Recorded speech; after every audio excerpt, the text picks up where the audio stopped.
Memoria daukatenetik izan da nire ametsa musika bidez beste pertsona batzuekin konektatzea, eta urte honen hasieran loratzen kaleratzeak erakutsi dit nolabait hori posible dela niretzat, ez? Ahalduntze momentu potente bat izan zen, kaleratze hori.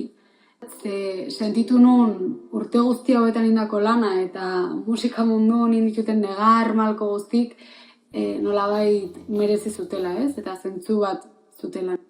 Musika egitea niretzako da autoezagutzan sakontzea.